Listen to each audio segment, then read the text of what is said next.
नमस्कार मंडळी, माझ्या ब्लॉगमध्ये तुम्हाला सर्वांचं अगदी मनापासून स्वागत आहे. आज मी करत आहे डाळ भाजी. डाळ भाजी तुम्ही पहा देते कशी करावं लागते, काय करावं लागते नाही का. डाळ भाजी तर सर्वांची आवडीची राहते, माझ्या पण भरपूर आवडीची आहे. त्याच्यामुळे मी आज डाळ भाजी केली आहे. डाळ भाजी म्हणजे डाळ आणि पालक भाजी एकत्र शिजवली आहे. त्याच्यानंतर आता ती झाली आहे. आता मी त्याला फ्राय करते आणि फ्राय कशी करायची ते मी बघा. साध्या सोप्या अगदी इजी पद्धतीने मी करते. मी मराठी छोटू. माझा जर ब्लॉग तुम्हाला आवडला तर नक्कीच काय करा, शेअर करा, सबस्क्राईब करा आणि कमेंट जरूर करा. सबस्क्राईब करून जाल पण, ठीक आहे.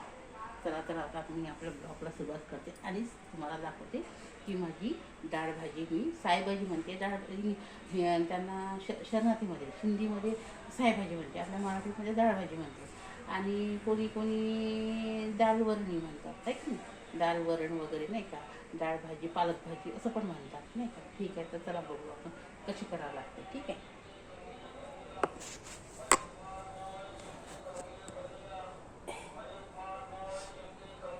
बघा आता ही मी याच्यामध्ये कांदे चिरले, कांदे लसण आणि हिरव्या मिरच्या, कांदे लसण हिरव्या मिरच्या चिरलेले आहेत. कांदे चिरले, हिरव्या मिरच्या चिरल्या आणि लसण याच्यामध्ये टाकला आहे. ठेचा करून नाही टाकला, असेच टाकून टाकलेले आहे. आता याच्यात टाकते मी तेल. याच्यात तेल टाकून देते. याच्यात टाकते मी तेल. तेल जास्त नाही टाकत, थोडंसं टाकते. आता ह्या सुरू करून देते. गॅस सुरू करून देते ना, थोडंसं हलवून घेते. आता याच्यात काय टाकते, तिखट मीठ जिरं वगैरे नाही का. हे हळद टाकली, 1 चम्मच जिरं टाकलं, 1 चम्मच मोहरी टाकली आणि 1 चम्मच धनिया पावडर टाकली. 1 चम्मच सर्व टाकलं. आपली साधी सोपी भाजी राहते पण टेस्टी राहते. आणि आता मी 1 चम्मच काय टाकलं, 1 चम्मच टाकून देतो आहे की नाही. 1.5 चम्मच, थोडंसं 2 चम्मच घ्या ना. 2 चम्मच काय टाकलं, मीठ टाकलं. लक्षात ठेवा, 2 चम्मच मीठ. आता ह्या पोळ्या झालेल्या आहेत. एक पोळ्या सगळ्या झाल्या आहेत.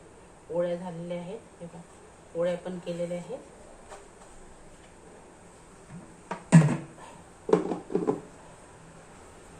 आता हे छान भुजू. हे झाले की मग टाकते टमाटे.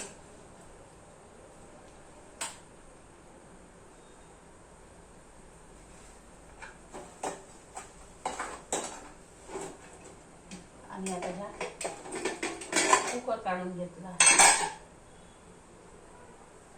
कुकर काढला नाही का. कुकर खूप गरम आहे. कुकर खूप गरम.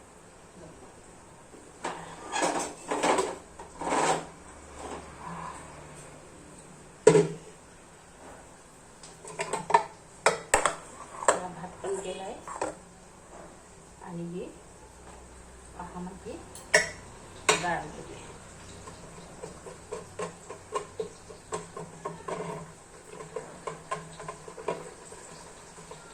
डाळ भाजी छान अशी घोटून घ्यायची. घोटून घेतली का मग एक जीव होते. एक जीव झाली का मग चवीला कशी चांगली लागते, म्हणजे ती डाळ लागत नाही. नाहीतर मग कसं आपण घोटलं नाही तर डाळ आणि पालक वेगवेगळी पडते. डाळ वेगळी पडत, पालक वेगळी पडत, मग काही अर्थ नाही जेवणाला. मग ते छान अशी करून घेते. आणि हे गरम गरम राहायचे ना तर लवकर होऊन जाते. गरम गरम याच्यात ना फेटणं लवकर सोपी जाते, इजी जाते. त्याच्यामुळे गरम गरम याच्यातच घोटलं पाहिजे. गरम याच्यात घोटलं तर मग कसं चांगलं लागते. आता हे झालं घोटणं. आता याच्यात टाकत आहे टमाटे.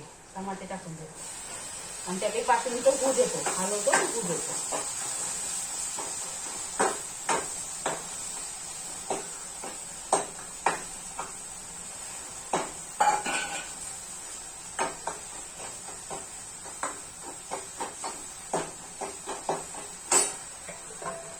सायभाजी अजून करू.